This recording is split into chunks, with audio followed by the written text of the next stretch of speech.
ice! No ice! No ice! No ice! No ice! No KKK, no Fascist USA! No ice! No ice! No ice!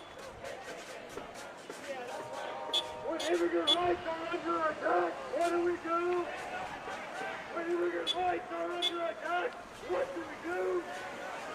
When our neighbors are under attack, what do we do?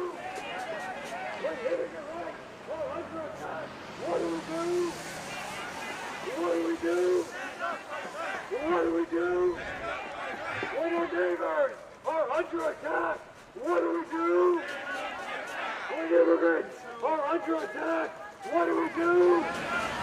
When our neighbors are under attack, what do we do?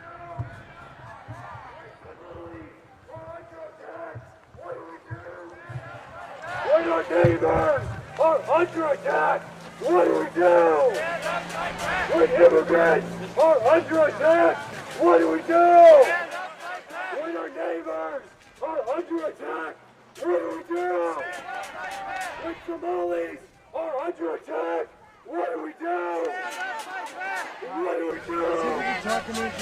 What do we do? Yeah, let's bring us out here. Why don't you just go back to work? On the edge? So people are still in the street? Yeah, just go right here. Right here, Mike. Alright, yeah, sounds good. Yes, we listen. Alright. What are you doing? Excuse me, I'm trying to get it in front of this, on the other side of this.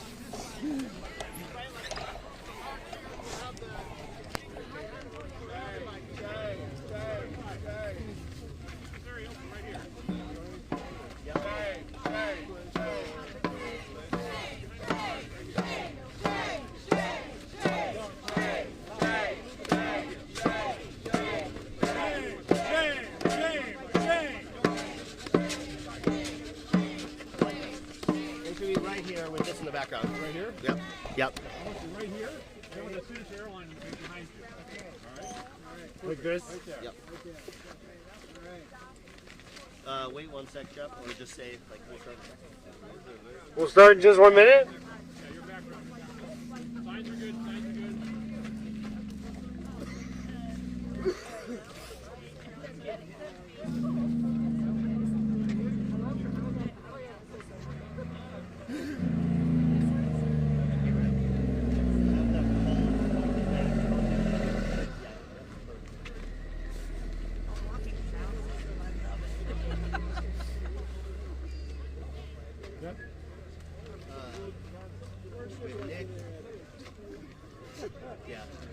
Ready?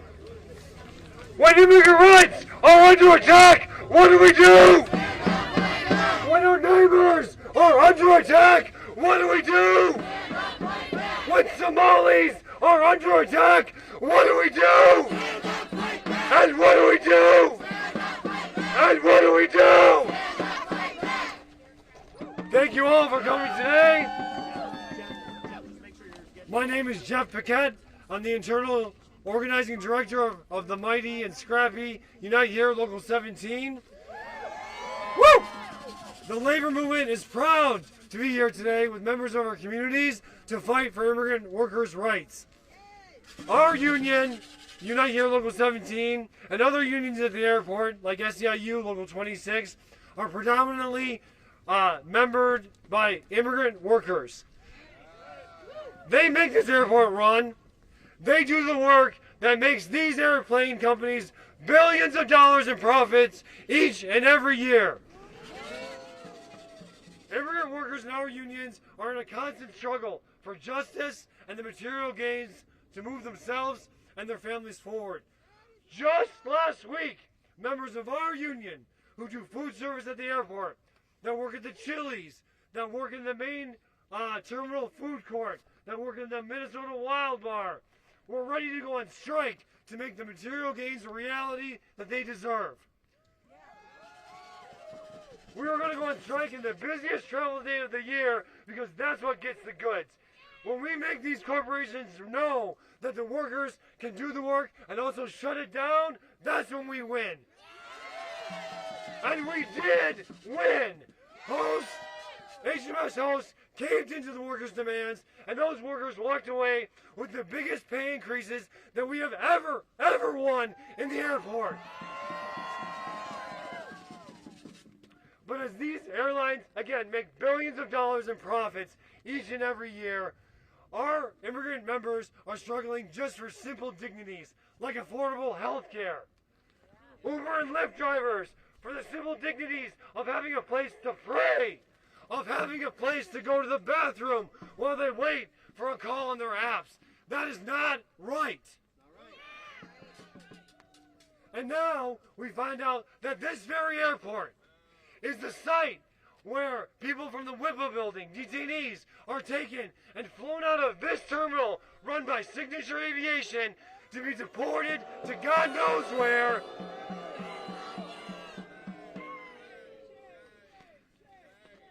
Shame, shame, shame.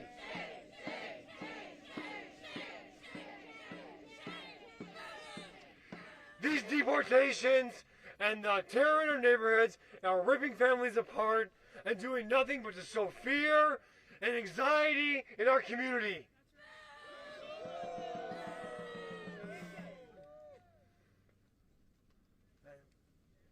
And we gotta demand better. We gotta demand better from our local government leaders. We gotta demand better from MAC, who runs the airport, who knows that these deportation flights are taking place. We gotta demand better from Trump, that fascist president.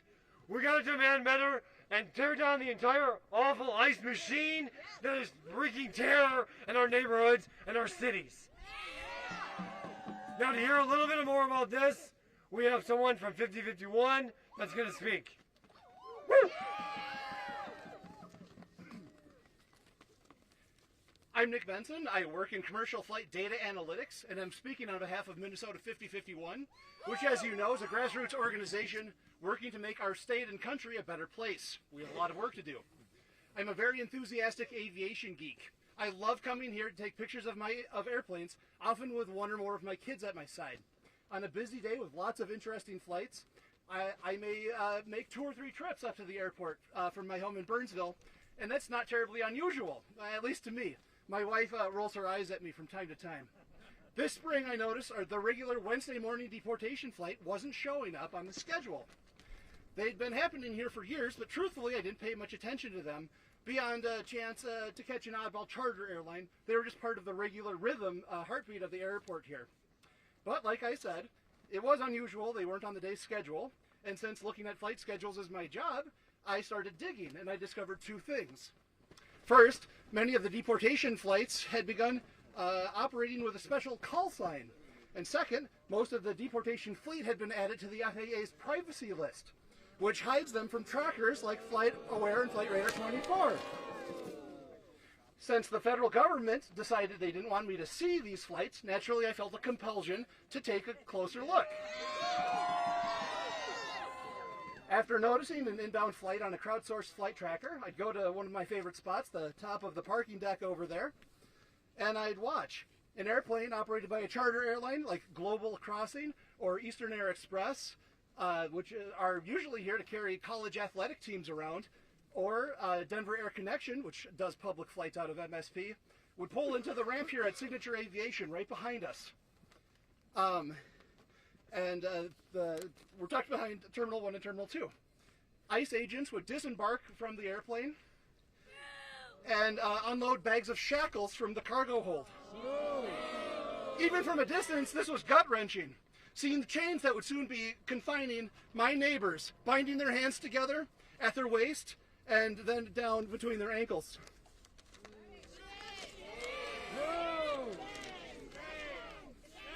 I was here yesterday recording video, and they were laying the shackles out on the icy tarmac. It was 15 degrees. Terrible. At Signature Aviation, a Signature Aviation truck will pull up and provide enough fuel to get them to their next stop, usually Omaha, before heading down to a big deportation hub, usually Alexandria, Louisiana. a convoy of DHS vans will arrive, usually a full few of men, sometimes a minivan or SUV with women. They're unloaded, chained up, and inspected before being directed to hobble up the steps onto the aircraft, typically on an air truck provided by Signature Aviation, which strangely has had all of its branding stripped off of it. A coincidence, I'm sure. The flight then departs, and hopefully they don't experience any mechanical issues, because if they lose cabin pressure, the air oxygen max will drop down in front of the people, the passengers, but since their hands are chained at their waist, they won't be able to put them on. If they need to evacuate on the ground, good luck to them. Reporting from ProPublica, reporters of, flight attendants have been told to abandon their passengers, leaving them on the plane to fend for themselves while they're chained at their feet.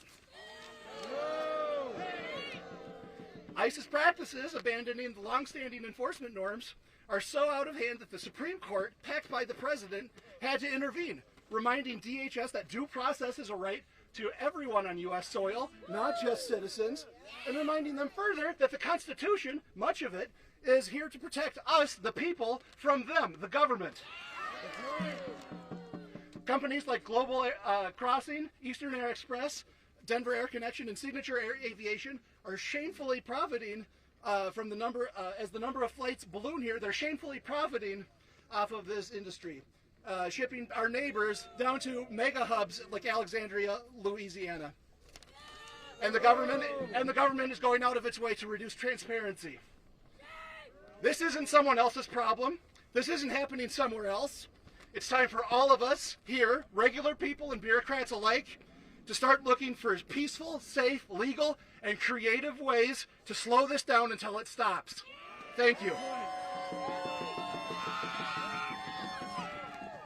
Thank you so much. Now, to hear more about why this is so important, we're going to hear from George, a retired janitor and SEIU member. Hello, my name is George Mullins, and I am a retired janitor member of SEIU Local 26. Yeah. Louder. I am out here today in the cold because I am outraged at what's happening to our airport. It is outrageous that our neighbors are being put in chains and being taken away at our award-winning airport. We know that many of our neighbors are taken from here at MSP to detention centers in the South, where they are far from legal help, their families, advocates, and community. I have had the unique experience of actually going to such detention centers in Louisiana, and I want to tell you what I learned there. This summer, around 500 SEIU members from around the country bused into New Orleans, Louisiana. When we then got on more buses and traveled hours from New Orleans to a remote location to hold demonstrations outside of ICE detention centers. These detention centers are in tiny rural areas far from big cities.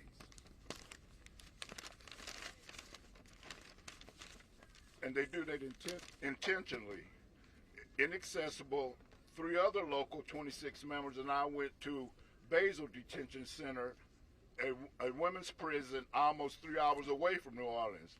This is a detention center, like many ICE centers, is owned by a private company called Geo Group. We learned that they get paid $157 of our tax dollars a day by ICE per detainee.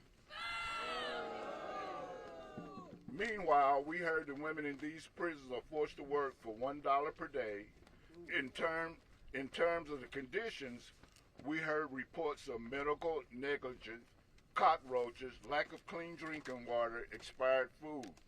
These are the conditions our neighbors and fellow Minnesotans are being sent to. And it's happening right here at our airport.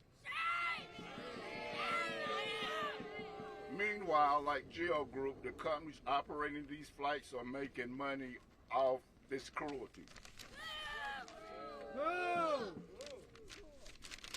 As we sit and watch Trump's cruel mass deportation on our TV's phones, mass strangers pulling up and violently snatching people off the street, I'm reminded of being a young black kid in Tennessee during the civil rights movement. Just like back then, we cannot let fear and hatred win. I am here today because one of the bright spots of our experience in Louisiana was seeing detained women reaction to us showing up where no one comes. They waved like crazy the whole time. We got to show them that we are not alone. We see them and we are with them. Today, we do the same thing. To our neighbors who are being put on these planes and chains, likely with no idea where they are going, being taken, we see you. Thanks so much, George. Join me in sending a simple message to Geo Group and the rest of these corporate goons that are profiting from the terror in our neighborhoods. Shame! Shame! Shame! Shame!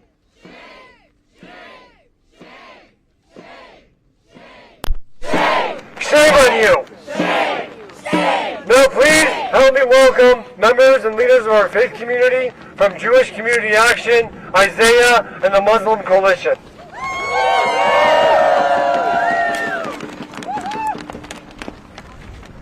Right here, Jeff, other side. Thank you so much.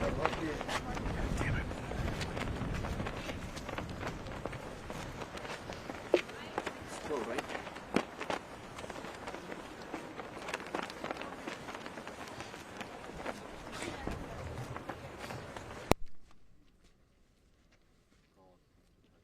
Sorry for that. It's taking time.